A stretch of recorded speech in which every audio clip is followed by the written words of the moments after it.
Hello everyone and welcome to a new video on my YouTube channel Anton GF. My name is Anton Garcia Fernandez, coming to you from Jackson in the state of Tennessee in the United States of America. And today I want to record a little podcast that will be devoted to a singer and organ player, actually a multi-instrumentalist that we don't hear very often about. I'm talking about Mr. Graham Bond, and I was reading about the supergroup Cream the other day, and that reminded me of Graham Bond, a jazz musician from England who actually became one of the pioneers of British rhythm and blues. And the relationship with Cream, of course, is that in his band we can find, before the formation of Cream, two musicians that were two-thirds of Cream. They were already the cream of the crop of jazz and blues musicians in England at the time. And of course, they were bassist Jack Bruce and drummer Ginger Baker, who played in the Graham Bond organization for a while and actually participated in two fantastic albums that Bond put out in 1965, The Sound of 65 and There's a Bond Between Us. After that, around 1966, Bruce and Baker joined forces with Eric Clapton and they formed Cream. The Graham Bond organization also had John McLaughlin on guitar for a while, but apparently he had lots of problems with Ginger Baker and ended up leaving the group. And if you know Cream, you know that Jack Bruce and Ginger Baker had lots of quarrels going on during the years they were together as part of Cream. Well, those quarrels began already in the Graham Bond organization. But the two of them, Bruce and Baker, participate in the Sounds of 65 and There's a Bond Between Us, which are two albums that have achieved cult status within English blues and rhythm and blues. Now, who was Graham Bond? You may not remember him. He was born in Essex in 1937, but began his life as an orphan in an orphanage. His father was a soldier and left the scene without a trace. And of course, his mom wasn't able to raise him on her own, and therefore he ended up in an orphanage. He was adopted by a family, and very soon he became really good at certain things in school, particularly, though not only, but particularly, we're talking about music. And he began to play the piano and several wind instruments, and that actually made him decide to follow a career as a professional musician.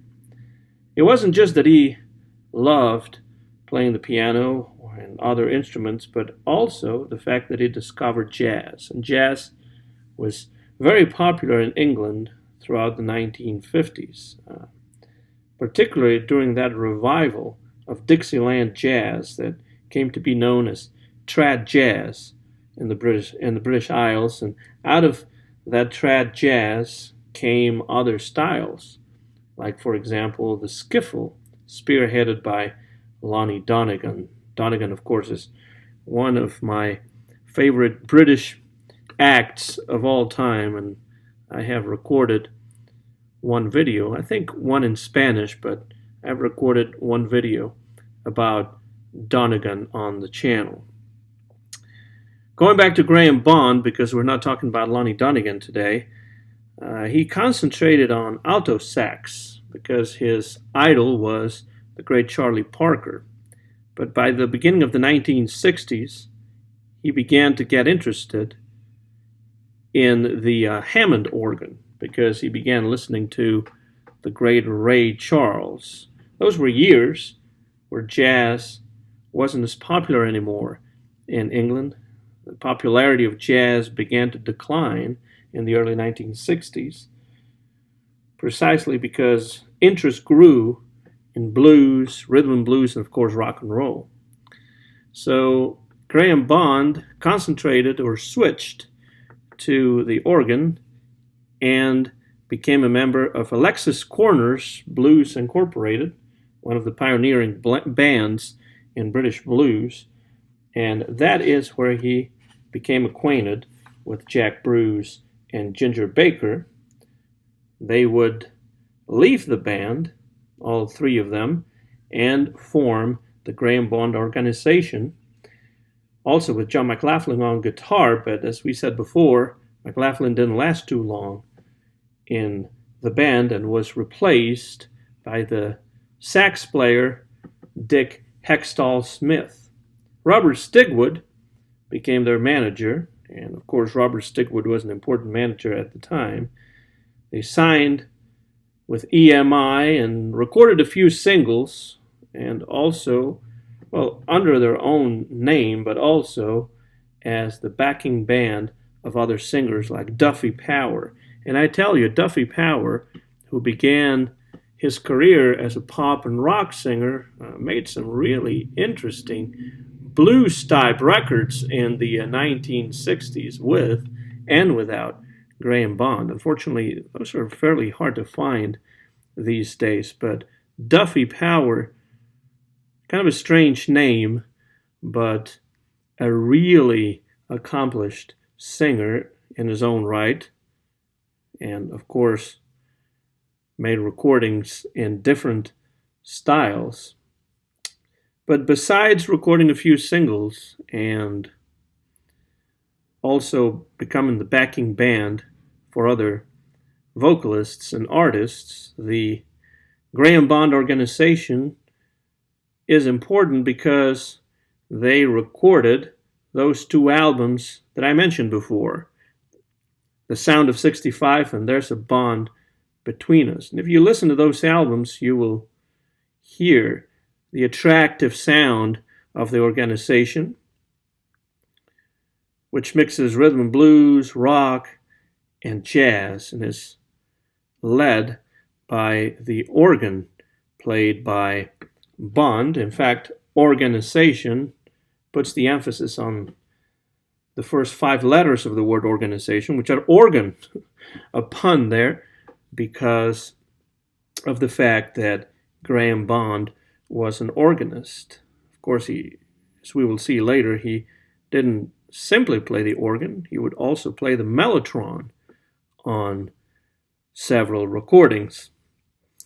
If you listen to The Sound of 65, which is actually available on YouTube if you'd like to check that out, you can hear the combination of songs written by others, Hoochie Coochie Man by Willie Dixon, Got My Mojo Working, the traditional song Early in the Morning.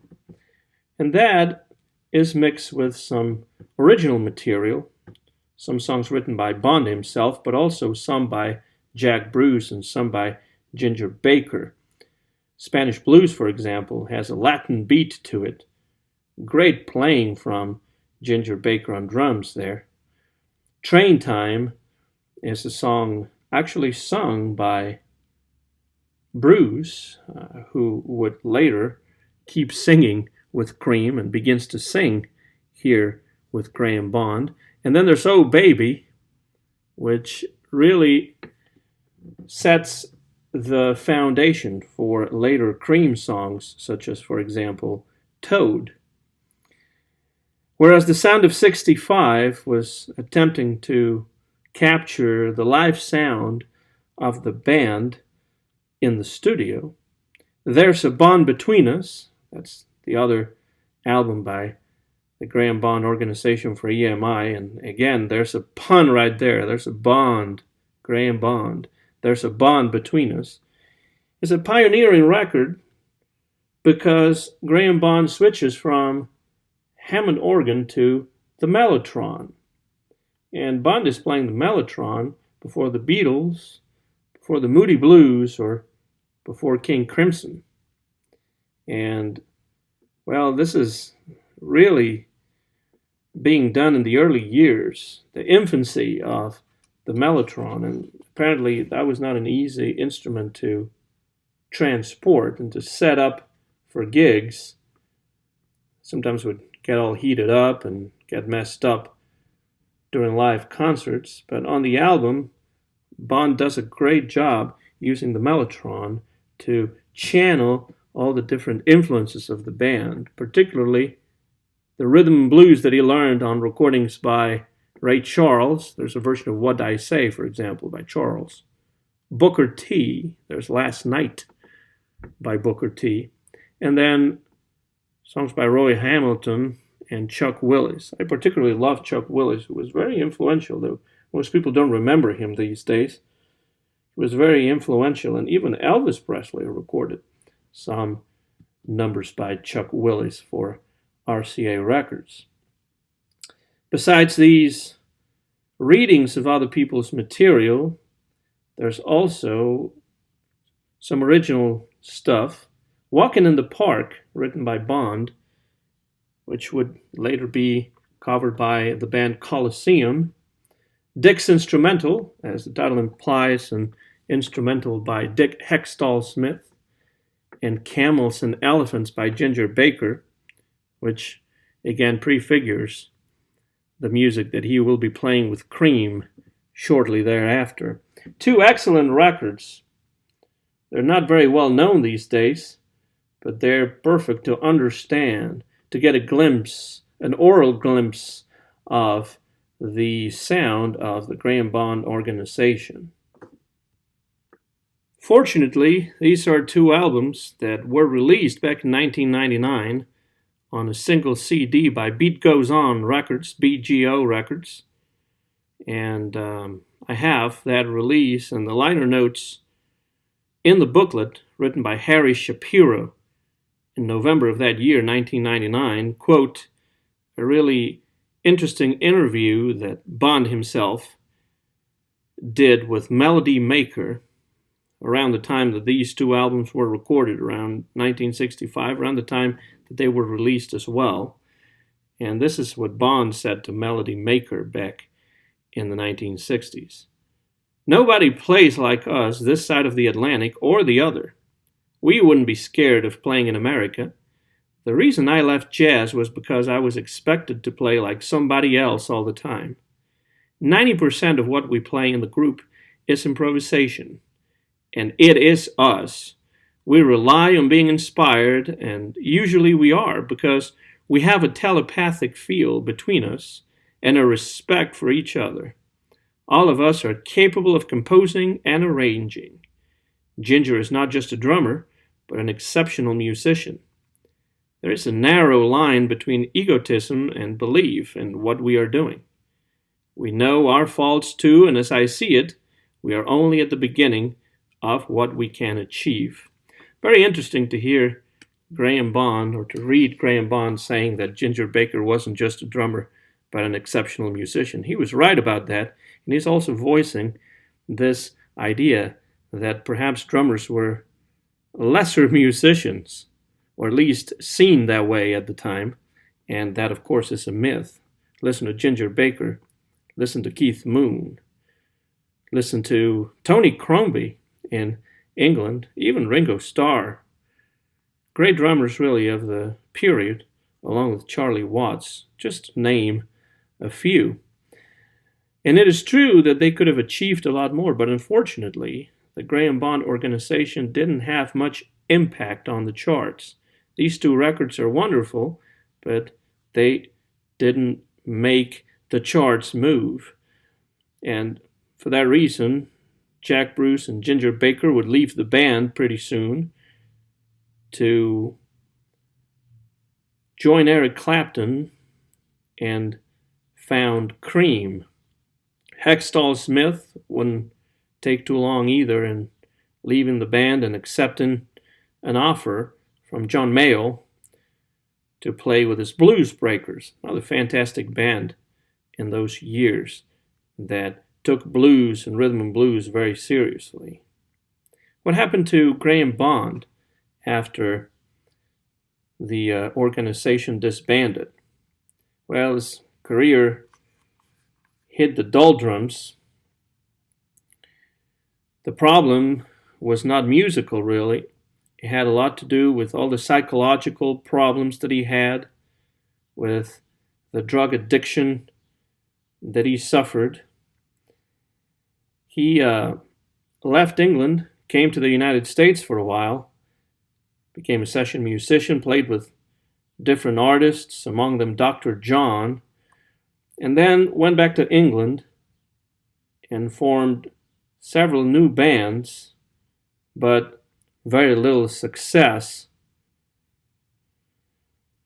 He even went back to playing with Ginger Baker. He became a member of Ginger Baker's Air Force in the 1970s.